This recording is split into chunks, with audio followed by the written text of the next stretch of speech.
कपड़े धोने वाली बहू। शादी के पहले से ही विभा को कपड़े धोने का बड़ा शौक था। कभी नल के नीचे तो कभी तालाब के पास। अरे मेरी नीली वाली लुंगी नहीं दिख रही है।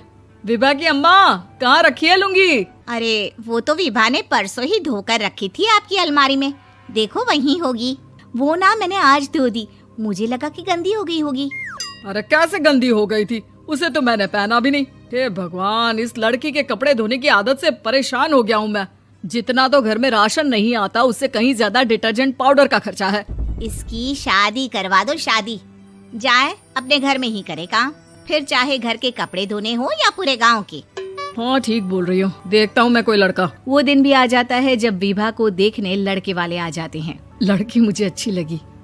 होने वाली सास कहती है, बेटी अगर कुछ पूछना है तो पूछ लो। वैसे तो हमारी लड़की बहुत ही शर्मीली है, जो बोल दो वो मान लेती है, इसे क्या पूछना होगा। अरे कैसी बात कर रही हो माँ, मुझे इन लोगों के घर रहना है, सवाल तो कई है। हाँ हाँ बेटा, पूछ लो ना, क्या पूछना है। आप लोगों के घर कपड़े कौन धोता है? सास का मुंह बन जाता है। देखो, अगर तुम ये कहना चाहती हो कि तुम्हें कपड़े धोने नहीं आते तो सुन लो, कपड़े मैं ही धोती हूँ, लेकिन तुम्हारे आ जाने के बाद मैं रुमाल तक नहीं धोऊंगी। अरे चुप रहना भाग्यवान, बहू बेचारी घर आई नहीं, उसे डराना शुरू कर दिया। वो क्या है ना बिटिया, अभी तक तो ये कल्लू की माँ ही धोती थी, लेकिन अब तुम्हारे पापा तो दहेज में वॉशिंग मशीन देंगे ही। तभी विभा की माँ बोल पड़ती है, सवाल भी पूछा तो क्या। वैसे भाई साहब, मशीन की तो फिर भी कपड़े धोने की कैपेसिटी होती है। मतलब जो बिटिया दे रहे हैं ना विभा, इसे कपड़े धोने का बहुत शौक है। ये आप लोगों के क्या, आस पड़ोस गांव मोहल्ले सबके कपड़े धो दे और उफ तक ना करे। बाहर देखा नहीं आपने कितने कपड़े सूख रहे हैं? सब हमारी बिटिया ने ही तो धोए हैं। बस भी करो ना माँ, शर्म आ रही इतनी तारीफ सुनकर। और तो और एक दाग निकाल कर दिखाओ तो मान जाऊं। हाँ अच्छा, माफ करना बेटा, मैंने गलत समझा।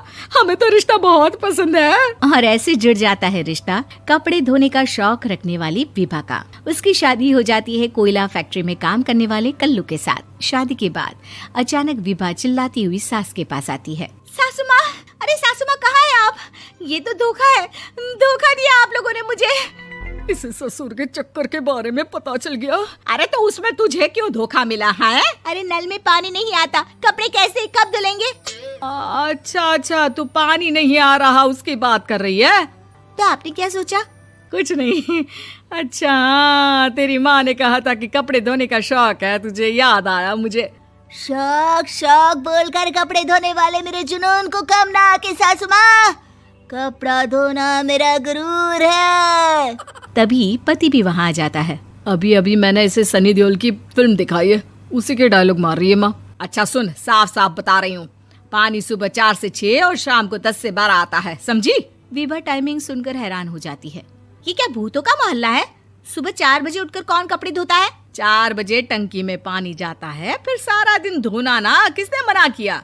अरे कैसी बात कर रही हैं? 200 लीटर की टंकी में कितने कपड़े धो लूंगी मैं? सुबह ही उठ जाऊंगी मैं। अब क्या था, विभा सुबह 4 से लेकर रात के 12 बजे तक कपड़े ही धोती रहती। एक रोज सास पड़ोस से निकलकर कहीं जा रही होती है कि साथ वाली कहती है, हाँ कल्लू की माँ, जरा ये बताओ कि 2 साड़ी है, 2 ब्लाउज और एक पेटीकोट और एक नाड़े वाला लंबा कच्छा। हाँ तो? अरे तो क्या, कितना लोगी धुलाई ये बताओ। धोबन दिख रहे हैं हम क्या? हमारे पति सरकारी नौकरी से अभी रिटायर हुए हैं और बेटा सुपरवाइजर है कोयला फैक्ट्री में। धोबन समझ रखा है हमें? हाय रे कल्लू की अम्मा, माफ कर दो, वो तो मोहल्ले में यही सब बता रहे थे कि तुमने बहू को कपड़ा धुलवाने के काम में लगा दिया है। सास को पड़ोसन की बात सुनकर गुस्सा आ जाता है। वो घर पहुंचती है जहां घर के बाहर ही इतने सारे कपड़े सूख रहे होते हैं जितने कि किसी धोबन के घर पर। अरे ओ कल्लू की दुल्हन, बाहर निकल। माँ जी यहीं आ जाओ, बाथरूम में चादर धो रहे हैं हम। अरे अभी हम धोते हैं, तुमको बाहर निकलो। ये आस पड़ोस वाले बोल रहे हैं कि हम बहू से कपड़े धुलवा कर उसे कपड़ा धोने वाली बना दिए हैं। अरे छोड़ो ना माँ जी, किन लोगों की बातों में आती हो? आस पास के लोगों का तो काम ही होता है कि वो किसी तरह सास बहू को लड़ा दे। बहू सारे घर के कपड़े धोती है, ये क्या कम है? बोलिए। सास को भी लग जाता है कि वो बहू का ये सनकीपन नहीं छुड़वा सकती, इससे अच्छा है कि खुद ही चुप हो जाए। एक रोज सास और बहू मंदिर जाते हैं, जहाँ सास की साड़ी वहाँ खड़ी भीख मांगने वाली से मिलती है। माँ जी क्या बात है, आपकी साड़ी उस भिखारन से कितनी मिल रही है ना? हाँ हाँ देखो तो, दोनों की साड़ी मिल रही है। क्या बात है कल्लू की अम्मा, तुम खुद को तो अफसर की बीवी बताती हो और ऐसी सिंपल सी प्लेन साड़ी पहनकर घूमती हो। सिंपल और प्लेन नहीं है ये साड़ी। तो क्या सोने के धागे से फूल बने हैं? कुछ भी सासू माँ, कुछ भी। हाँ बने थे इस साड़ी में सोने के धागे से फूल। मेरे पति लेकर आए थे मद्रास से स्पेशली मेरे लिए 10,000 की। ताहे भाई साहब इस भिखारन के लिए भी सेम टू सेम साड़ी लेकर आए होंगे 10,000 की। सास उस वक्त तो कुछ नहीं कहती, लेकिन बहू के साथ घर आती है और अलमारी से एल्बम निकाल कर लाती है। ये साड़ी देख रही है, ये वही साड़ी है जिसे मैंने अभी पहना था। इस साड़ी में ये जो चमकदार फूल दिख रहे हैं ना, ये सोने के धागों से काढ़े गए हैं। लेकिन तू लोकल वॉशिंग मशीन ब्रश से घिस घिस कर सारे फूलों को निकाल कर साड़ी प्लेन कर दी। मुझे माफ कर दीजिए सासू माँ। और तो और, जब मैंने तुझे तेरी गलती के लिए कुछ नहीं कहा, लेकिन तूने तो सबके सामने मेरा मजाक ही बना दिया। क्यों? बहू को समझ में आ जाता है कि अब से उसका कपड़े धोना बंद।